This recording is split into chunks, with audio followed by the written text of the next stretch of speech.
Welcome to the ordinary meeting of the Finance and General Purposes Committee of Ramsgate Town Council. I'll start with the agenda. Are there any apologies? We have apologies from Councillors Crittenden and Hudson with personal commitments, and Councillor Young, who's in a period of approved absence. Item 2 on the agenda is declarations of interest. To receive any declarations of interest in respect of items on the agenda.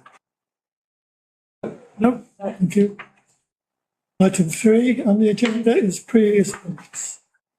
To approve the minutes of the ordinary meeting of the Finance and General Purposes Committee held on the 8th of April. Only questions of record may be considered. Yes, Councillor Austin. I noticed my apologies were given as a family commitment, but it was actually the night before the Cliftonville by-election and I was out knocking on doors, so I cannot tell a lie. It's not a family. Well, it might have been if it was Vivian. Is that an amendment the Councillor would like? I don't know whether it's important to say, but I thought I'd better. No, it isn't. Do you want to really? Fine. No, I don't want to make a fuss about it, but if everybody else is happy. Thank you. Then can I have somebody to propose approval? Wasn't here. I'll propose approval. Can somebody second who was here? Is anybody here? It must have been. I was. Will you second? Second approval? Oh, I was. Yes. Allow it. Item 4 on the... In favour? Yeah, sorry. All those in favour? Thank you. So, item 4 on the agenda is accounts and budgets. 4.1 is to receive the statement of the accounts for 2005-2006, and a covering report from the Town Clerk. Members are asked to recommend to Council where the surplus from 25-26 should be varded to. Thank you. Members will see from the accompanying report that whilst a number of individual budget headings recorded overspends or income shortfalls in 25-26, the Council's overall financial position remains positive. Significant additional income, together with underspends across a number of budgets, has resulted in a favourable net position of nearly £78,000. The report highlights the principal areas of variance, explains the reason behind most of the significant overspends and income differences, and considers whether any amendments to the approved 26-27 budget should be recommended in light of the previous year's expenditure. It also sets out the position regarding balances carried forward, including the impact on reserves, VAT recovery, and a Town Promotion Committee recommendation to earmark their underspent budgets for additional projects this year. So following these adjustments, there's a surplus of £87,491 remains available for members' consideration, and the committee is invited to recommend to full council how these funds should be allocated, together with any budget adjustments considered necessary. So, could I just comment how pleasing it is that so few of our budget heads were overspent at the end of the year. It shows that we had set our budgets correctly as the year went on. Yes. And I'd like to commend you on Yes. doing that. Yes. Thank you. Yes, Councillor Shonk. I just wondering how you counteract the overspend. I'm in your hands. so the overspend, Yeah. but fortunately, our overspends in terms of the larger budget were really quite minor. There's things that we've already realised are costing a little bit more. For example, the cost of our subscriptions went up. But the increase is £395. Computer and hardware was over budget, but then we had new staff starting last year. Teas and coffees and milk at meetings was more expensive, but it was 150. And it's not expensive. But it was £150. So I think actually in terms of our larger expenses, it's, you know, a few £100 here and there. Fortunately, I always underestimate our income. So actually we've got a lot more income in the thousands than we have overspends, which are in the hundreds. Yes, councillor. Right, Marcus. The electricity, did that ever get sorted? Do you remember they were putting in a test meter or something? So we're currently in that period of testing. And I see that going forward, you've adjusted some of our budget heads to compensate for possible overspend. So arising from this, we need to do what? Is it just the proposal for what to do with the surplus? That's it. So on the final page, you've got this table, which is where I think there are some budgets that need to be increased, which is based on actual expenditure last year. But in there you've got increase £395, increase 150, and increase 350. So there's a total of 695 that I think we're going to be short next year. And so basically there's about 86,500 currently unallocated. The usual places I'd suggest is either our general reserves or new projects are the safe places that can be called upon in the year if required. Yeah. Yeah, we're having an online meeting with Lisanne from Kent Highways. And I'm anxious to get that crossing from Dumpton Park Drive, but for some reason they're not getting round to, I mean, they're obviously very busy getting round to costing it, designing it. But I would like to put that forward and the highways improvement generally. So are you making a proposal? Are you making a proposal? yes, I can't see your faces at all. I don't know who it's me. That's There you are. Are you making a proposal? yes, certainly. What? We do, yeah. So may I highlight that the Highways Improvement Plan budget, I think it's got £102,000 unallocated at the moment for work, so that Dumpton Park doesn't necessarily need to dip into the money that we've just allocated. Except there are Councillor Albon. Yeah, Chair, I think we should put the money in the reserve and the 86,000 reserve to be used as and when we see fit. But I will be guided. Last year we put money in the highways. And there's no doubt that if we could get around to doing all the things that we've got lined up, it would take all that money. Take all that money and more. But are we going to? Last year we didn't spend it. So we can't do it. So if that's a proposal. I'll propose that, Chair, and then it can be, if highways thing comes about, then we can use it for that. I'll second that. Yeah. All those in favour? Yeah. It's carried. Anything else? Just the The state of the reserves, does that come under this item? So the next item is moving into the current financial year, receipts and payments to the 31st of May.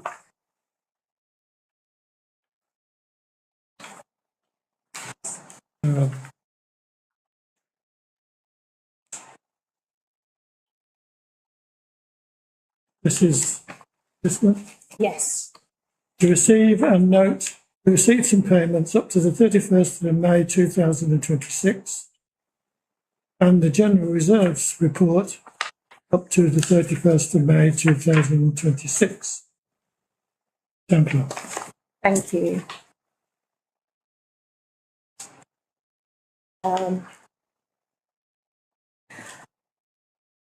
Where in the agenda I've described these as draft documents, it was where at the time of sending these out, they hadn't been reconciled.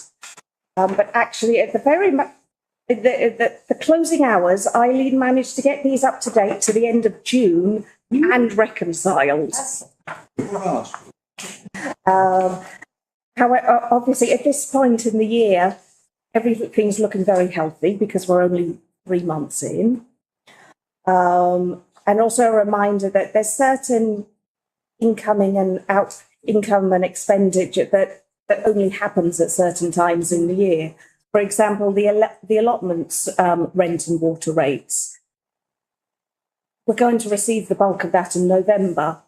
That is, it all happens en masse in across about a month or 6 weeks. Other things like insurance, well, that's paid in October. So it's not a steady stream of income and expenditure across all these budgets. One thing that I've double checked and the finance officer has double checked, and it's to do with how things are presented in Scribe. So the longer document is all the budgets. But you will see under reserves, you've got actual payments being made, but no budgeted amounts. Right. And it's where the budgeted amounts for the reserves Yeah. are on this sheet of paper. Okay. You record the actual income and expenditure here, but it's this sheet where you're seeing the original budgets. Yeah, I think that's correct, and that's how it was shown this year as well. And in the reserves, there's certain things, capital and earmarked projects, and then you've also got quite a few. CF stands for carried forward, Okay. and it's where something was approved in the last financial year to happen. We're going to buy such and such, but for some reason it just didn't actually happen in March, but the money is carried forward. So the CF carried forward ones, you would hope that we'll be ticking those off quite quickly in either already or in the coming months. I have one question, and that's the reserve by-election elections. We know that we're going to be entirely responsible for elections next year because they won't coincide with GDC elections. So I wonder whether 18,000 is enough. I think I think we'd be all right because Mr. Farage has said he's going to finance the current. Pay for everything, isn't The current going to reform going to pay for the by-election, and maybe we can get Councillor Shonk and guys to pay for the election in. I don't think really that applies to this meeting. Keep on bringing that, Mr. Farage. We can talk about Starmer clinging on to power. Let's get rid of all that bloody politics. We're talking about Ramsgate here. Thank you very much. And keep off with it every week. Yeah, well, my question is whether we think that 18,000 will be enough to pay for our elections next year. Do we know how much they know? Yes, exactly. So they usually cost about £24,000. So we've been putting £6,000 aside for the last 3 years, and then when the election will be in May, we'll start our new 27-28 budget in April, where we will put in another £6,000, giving us the expected £24,000 that's required. Although our election will coincide with, or it's expected to coincide with, the unitary elections. Yeah, but So there not will on- be a dual. We don't. Not on the same. Sorry, how can I describe it? It won't coincide because of the ward Boundaries. boundaries will be different. Yeah, so it's going to be a bit different. So we'll see. I Done that think. before. Okay. We've not had elections where we've had a mix, where we've had, say, KCC and some town council seats or things like that in the past, haven't we? Yeah, but we did the last in 2024, didn't we? The council, both council elections, didn't we? Yeah, they coincided. So they coincide them. Yeah. Yes, it could be much messier. It will be, I expect. It'd be more difficult for voters. Yeah. Anyway, Oh, sorry, you haven't finished. Beg your pardon. I was going to suggest that we move 10k into that reserve from from one of the other reserves, I'll second that, actually. just to be sure that we're okay. You second that? Yeah. All those in favour? Okay. Do you want to know which one? So just general reserves. Yes, that sounds very good. I have a question. Could I just ask, in the reserves at number 95, the allotment sinking fund. Now, I don't know if that's because it's at a high tide or whatever it may be, but there's nothing in it and it's got non-applicable. So is that for, I don't know what it's for. What was that? What do you know what that was for? So this is in case we have any unexpected infrastructure, all the fences blow down. Okay. We decide there's going to be a role for solar, or there's just a something that we haven't expected that's out of the normal. The not applicable is where there just isn't any sums as yet. Yeah, okay. And the same goes for the emergency festoon removal. I mean, I look forward to it.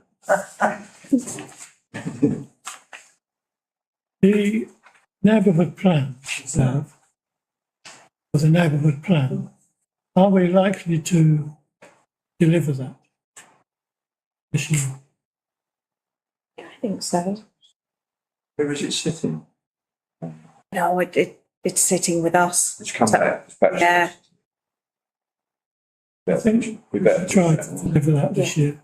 Better push that on because I think, obviously, Thanet District Council is currently starting its new local plan. So I think it would be good to get this done so we can line up with the TDC's new local plan before it gets to the unitary, which then it may be more difficult. So I think we need to do that. So Good. Fortunately, Okay. Adrian Verrill at TDC has volunteered to help us out with some maps that we required. brilliant.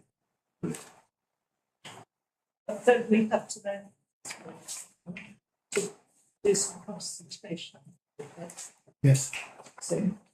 I think that's the next thing we need to do is public consultation. Yeah. Okay. So do we need to vote? To know. The notes, isn't it? Yeah, we know. Noted. Noted. Yeah. Next item then is working groups. Item 5, receive a report from Mr. D. Williams, Deputy Town Clerk and Compliance Officer on the working group arrangement. So the report asks you to confirm the working group arrangements for the coming year. It proposes the continuation of 2 working groups under the F&GP committee, the Climate Change Task Group and the Grant Scrutiny Panel. The report outlines the purpose, membership arrangements, draft terms of reference and proposed meeting dates for each group.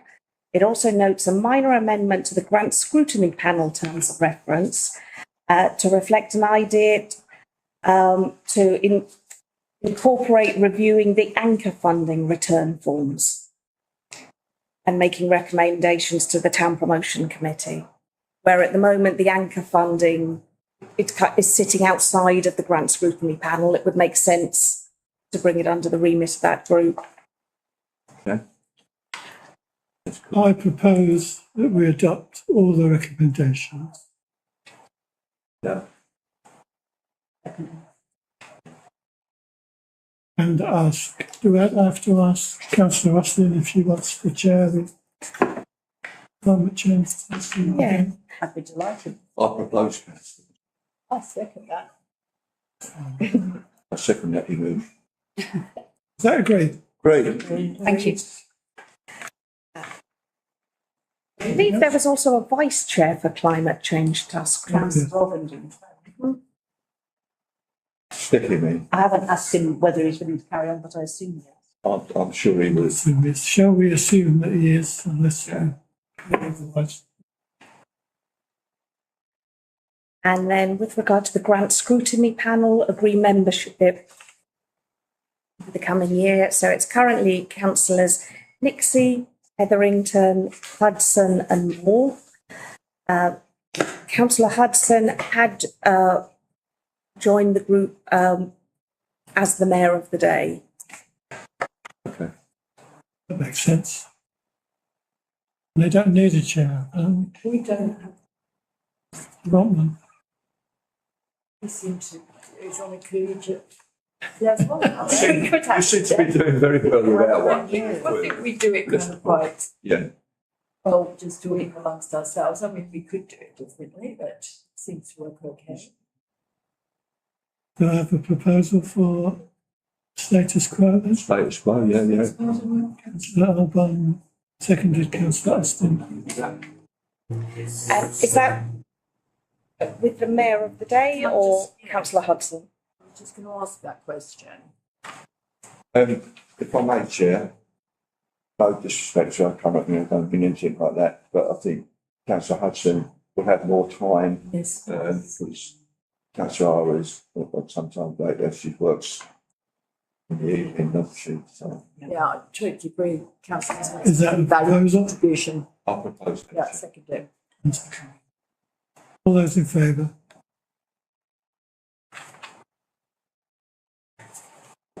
Good. It's pretty good gumdrops. Well done, thanks. The next item then is grant procedure. Item 6. Receive a report from Mr. D. Williams, Deputy Town Clerk and Compliance Officer, regarding changes to the grant funding returns form and criteria. Thank you. This report follows a review of the Council's grant funding arrangements and proposes several improvements to strengthen governance, transparency and monitoring. 3 areas have been considered. Firstly, a new disclaimer has been added to the grant funding policy to make it clear that where the Council provides grant funding for an event or activity, responsibility for planning, permissions, insurance, risk management and delivery remains with the recipient organisation. This is intended to protect Council from liability and avoid public confusion between grant funding and direct event delivery. Good. Shall I go through all of them? Shall we vote? Shall we vote on that? Yes. Yes, we do. The recommendation. The second is a revised grant return form has been prepared. The new form goes beyond financial reporting and will enable the Council to better monitor outcomes, publicity, attendance, community benefit and overall project impact, creating a more consistent approach across all funding streams. I think that's Great idea. thing. Very necessary. Yeah. And third, it is proposed that anchor funding return forms are reviewed by the grant scrutiny panel before recommendations are made to the Town Promotion Committee. This will provide a clearer audit trail and ensure a consistent level of scrutiny for all council funding. Makes sense. Yes. Still, I propose that we adopt all three. Seconded. In favour? Yeah, I'm in favour. Carried. I'd like to compliment Mr. Williams on that piece of work. Indeed. Yeah, yeah.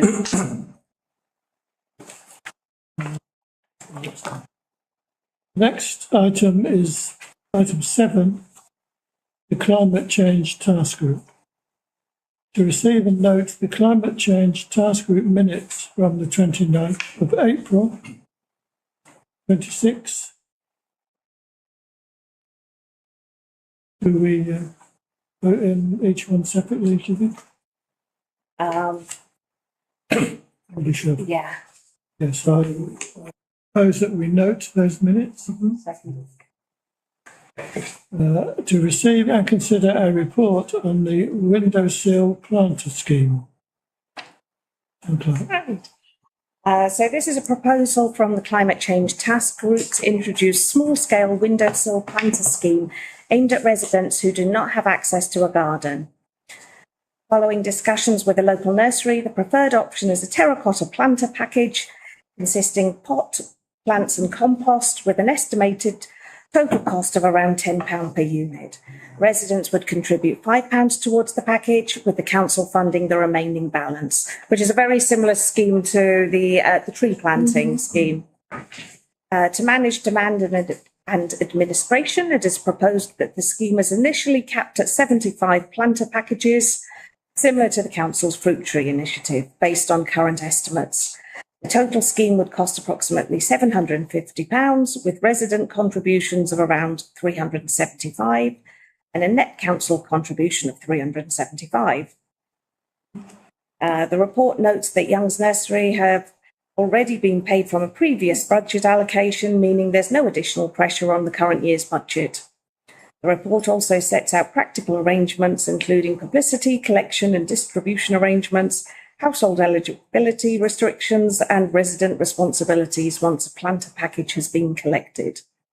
And so you are asked to approve the individual details.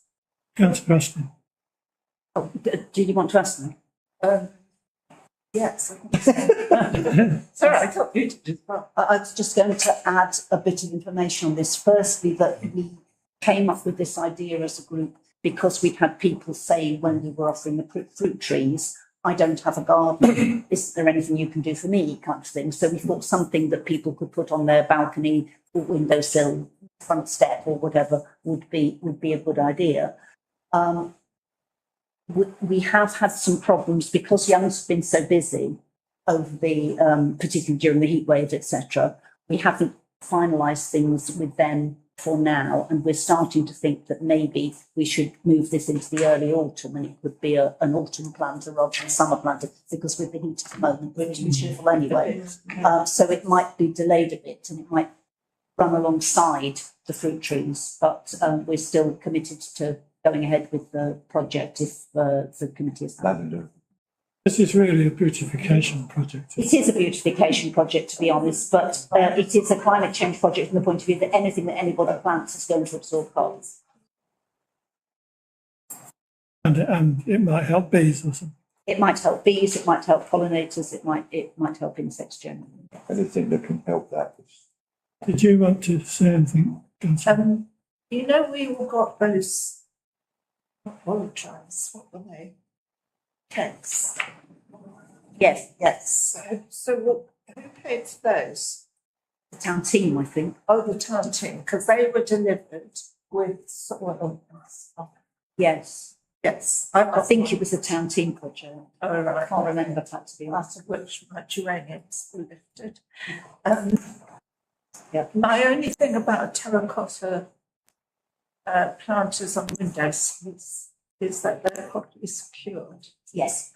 And we would have, the deputy town clerk has actually written some rubric about making sure Right, that because they will be to residents to make sure that they're found on Yes, yes. We're keen on them being on front doorsteps, etc. Really, but what it's down to the residents. We're also exploring the possibilities Yeah, they got later sections. of the town shed making smaller rectangular window box type structures. Wooden ones. Wooden ones. But we haven't got that far yet. They're not in a position to do that at the moment. And is the intention to supply them planted? No, to supply a bundle for the residents to sort out in whatever way they. Are we supplying the plants? We're supplying the plants, the compost and the planter, and then it's up to the residents to do what they like, so they can add other stuff We'll also. supply something that's insect friendly. Yeah. Yes, yes, absolutely. That's good. I propose that we accept that. Cool, yeah. Thank you. Yep. Seconded? Yep. Thank you.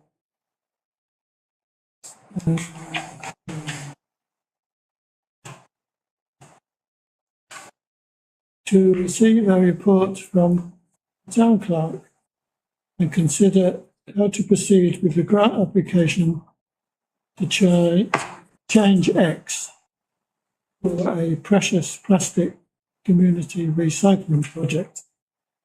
Town clerk. Thank I you. think they need a longer name.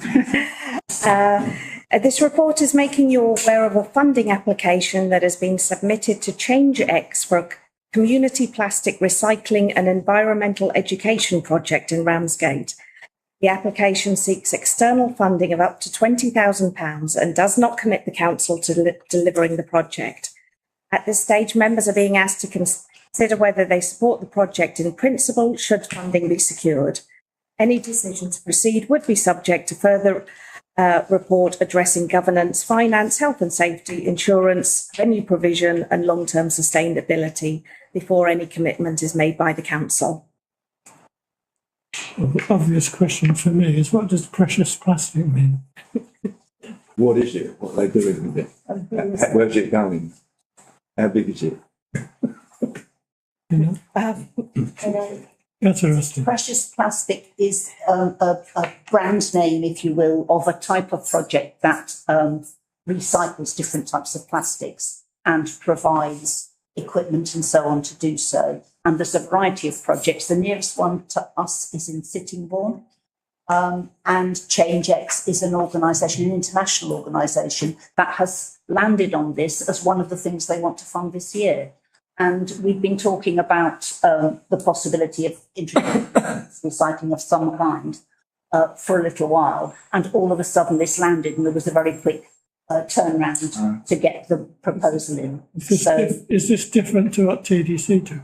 It's different to what TDC do. It's not about that type. It's not about the kind of recycling that we do at curbside. It's about hard plastics. Hard plastics. Yep. You mean like toys? Yes, yes. But anyway. It's about different sorts of. So it could help TDC Could help. because they don't want hard plastic. It could help TDC. It could run alongside what TDC does, depending on, because that's changing as we go along. But it certainly doesn't cut across anything that TDC does. And it will be very small scale and will focus primarily on engaging young people and members of the community to let them know about it. So it's part of promoting recycling, which hopefully will be helpful to the Simpler Recycling Initiative, but it's also about looking at plastics and how environmentally damaging they are, and therefore the possibility of recycling them being worth considering.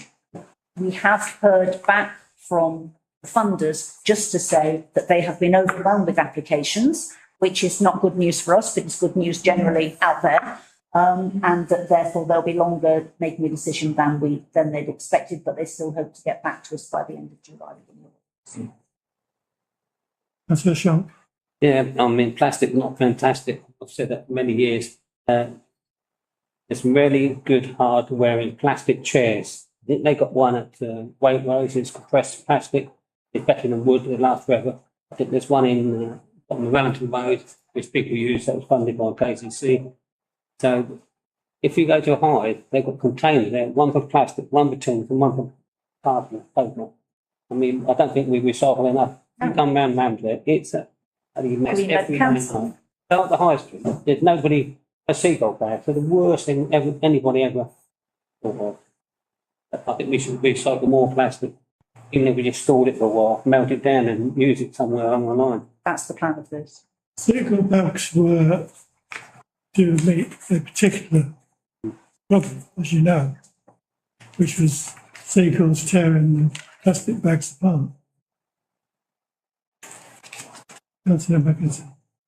Who will actually be doing this? Volunteers. There are one of the people who's involved in the Repair Cafe in particular, who is a maker and does installations in museums, so led on the putting together of the technical side of the project. I helped him write the bid, but it was mostly his content, and he is confident that there will be volunteers. There's a guy who, a local carpenter who has a workshop on Grange Road, who's been running introductory sessions for volunteers who just wanted to find out about it. And he's had maybe a dozen people through. So that's the thinking behind it. I'm just thinking, does this application, grant application, to go through our grant process? So this is us applying to somebody else, as opposed to someone else applying to us. Yeah. Yeah, I'm just for it. We also mentioned to the funders that if the town council was not in a position to lead this project, but there was interest in the community, there might be other alternatives, thinking about the town team, but not mentioning so many words. We also, because they're an international organisation, their form didn't really fit. I had discussions with the town clerk, but we didn't really have things, certain sorts of details that they required, a number of this, that and the other. So we said we do have partner voluntary organisations who might be willing to pick this up if you think that's more appropriate or if whatever. So we've sort of given ourselves a get out, as it were, that the project might be able to continue under different auspices if either the town council decided not to proceed or if they weren't happy with this being a statutory body. Are there staffing implications? I think it'll depend on how much would potentially be internally arranged and how much is facilitated by volunteers. So very much to be confirmed. There was a tight deadline, and so I said to Councillor Ross to submit the application. Let's not meet a deadline. It hasn't committed the council to anything. And then if we were successful, it's then to consider the specifics. And it sounds as though we might have alternative means Yeah. of delivering it. Absolutely. Well, it exists and it has a bank account and it has. We fully support it, yeah, anything. Recycling, fully support it. Take that as a proposal. I'll second it. All those in favour? Thank you. Next item then is, oh God. It's item 8, of which there are 9 parts to it. Do we take them one by one? I guess we do. The following policies have been delegated by the council to the committee for annual review and approval as per standing orders. 1. To review the council's policy for dealing with the press and media.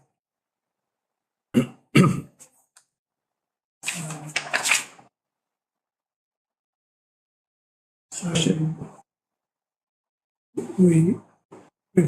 we say we've reviewed that. It's okay. Well, question, Chair, I was just going to say, if these are per our standing orders, these are what we've already got in place, then for me, we should just accept that unless they've added additions to it and amendments to it.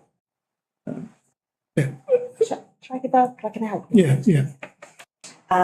So these policies and procedures have been brought to the committee for annual review because this is a job that the council has given you.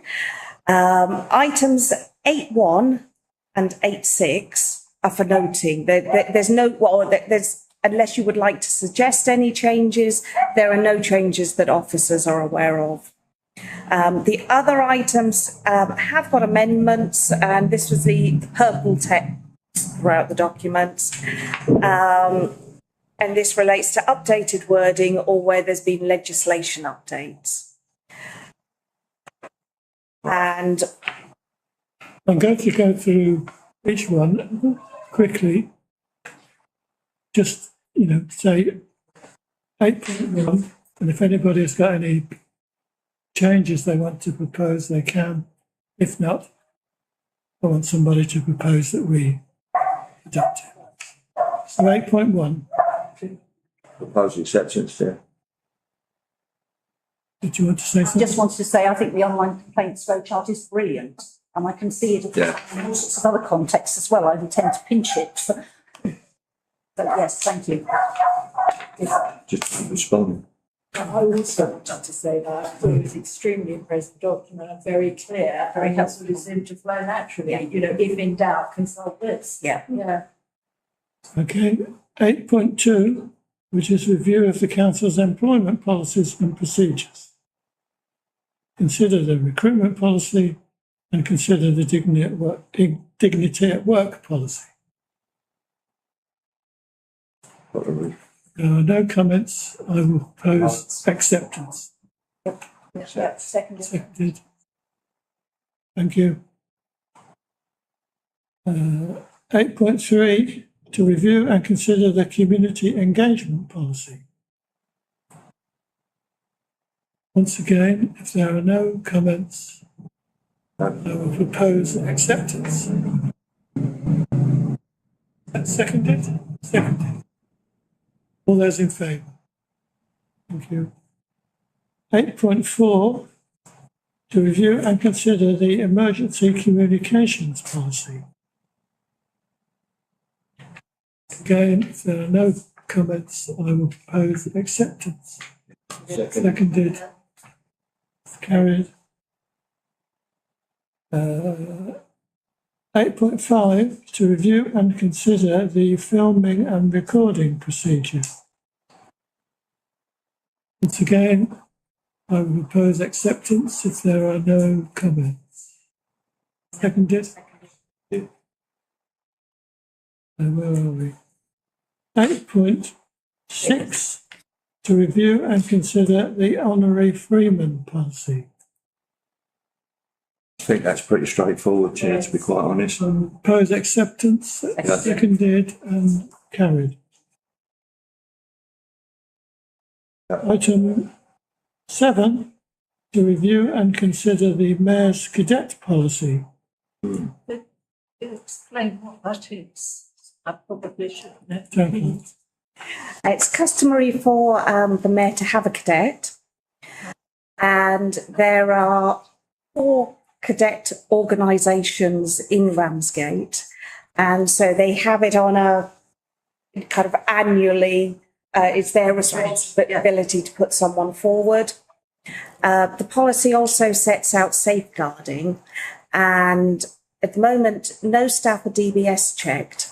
But actually, I'd rather keep it that way for simplicity. And so with regards to the cadet, we always say that they must be accompanied by someone from their organisation or a parent or carer.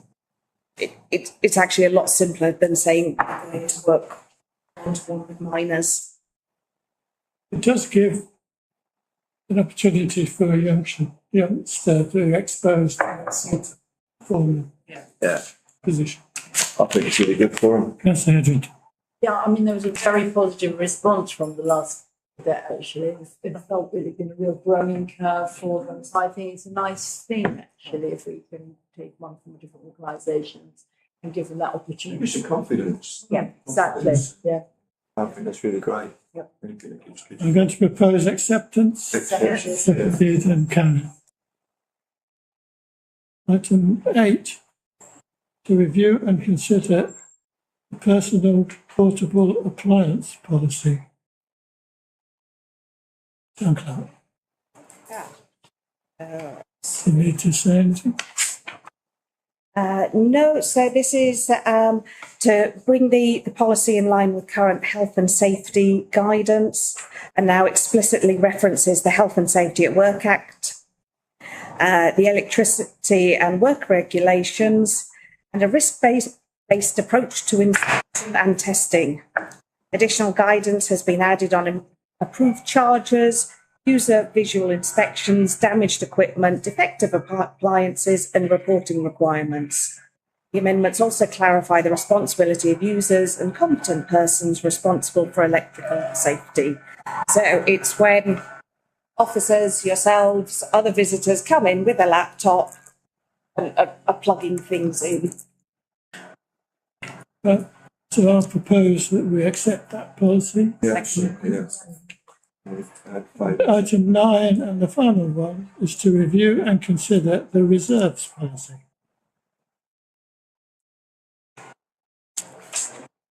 Is there anything changed?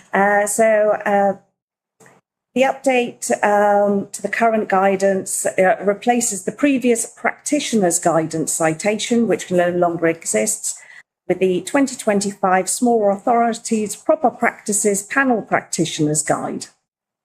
The policy has also been strengthened by linking reserve management more clearly to the Council's financial regulations. Additional wording clarifies approval requirements for environments, movements between reserves, reserve reviews, ring-fenced funds, and the role of the responsible finance officer. These amendments provide stronger governance and ensure consistency with the Council's financial management framework. Is it going to impact on the many reserves and the size of the reserves that we currently hold? The size of reserves that we hold is recommended by our internal auditor. So the recommendation for ourselves is about 25% of the precept. If it was a much smaller, say, parish, the internal auditor might be recommending 100%. But for us, keeping about 240,000 or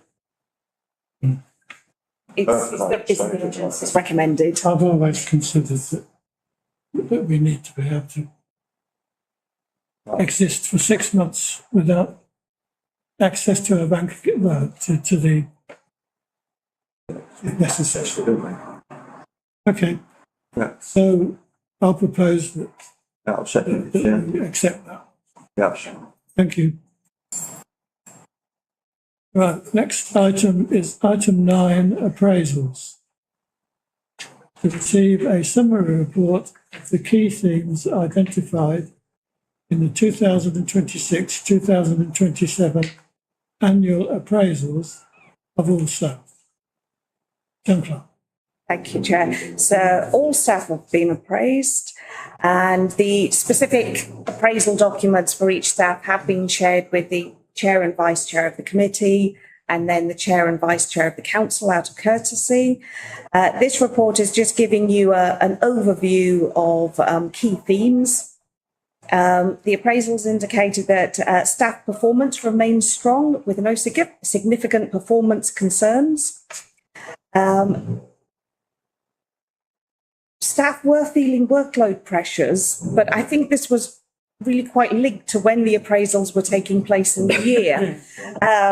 So for the office staff, the appraisals were taking place at a time when there was 3 people who had been promoted to new jobs, but we hadn't yet recruited an office admin. So there was a period when people were doing their new jobs, but still trying to do their old jobs.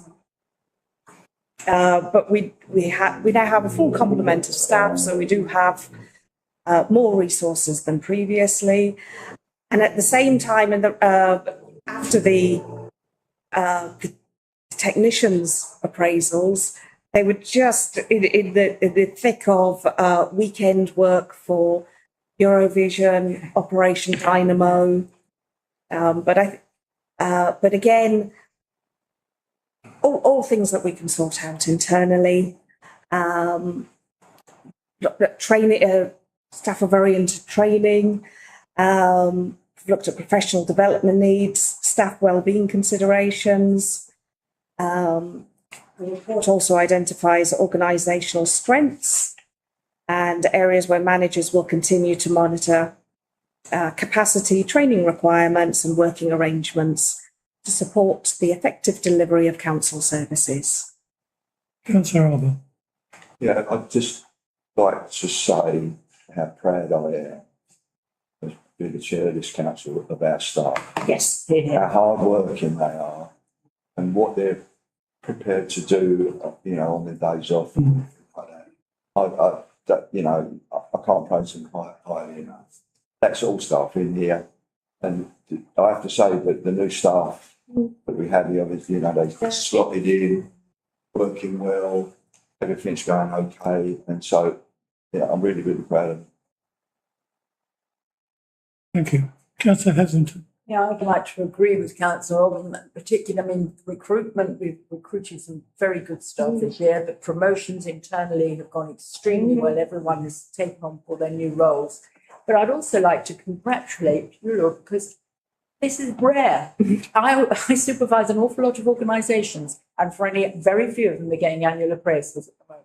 So the fact that we've got this in place is really good because it's just not happening in lots of organisations, which it should be, of course. And it's so important that staff, have their performance recognised and, any issues ironed out in the appraisal process. It's very important. I'll just make one more comment, Chair, and that is to say that appraisals is that you just hinted at. It's a two-way thing. Gives staff the chance then to ask questions of the authority, as well as getting the praise. They get the chance to ask their manager, what are you doing? Why are you doing what you're doing? Etc. Etc. But yeah, so praise all round from me. Yeah, do you been companies where we have appraisal? Do you have an annual appraisal to all individual staff, or because things are working well, which they are, that slides? I think the only time you can use appraisals if things weren't going right. All the time they're good. Yeah, I see how much they work. But it's a way of keeping them good, isn't it? Yes, absolutely. Do you want to come on that?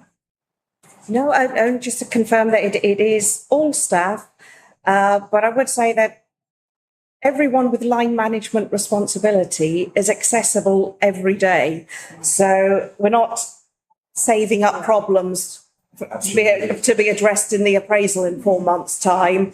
It is a rolling process. So if staff are having problems, if there's any difficulties. I bet every day at home You're appraised, are you? I'm praised every day. And found wanting.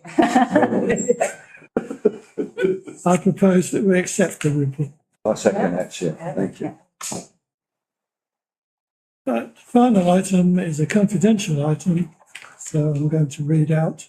It is recommended that under the Public Bodies Admission to Meetings Act 1960, as extended by the S100 of the Local Government Act 1972, the public and accredited representatives of newspapers be excluded from the meeting for the following items of business on the grounds that they involve the likely disclosure of information as defined by Part 1 of the Schedule 12A of the Local Government Act 1972 by virtue of the paragraph specified against the item. Enough?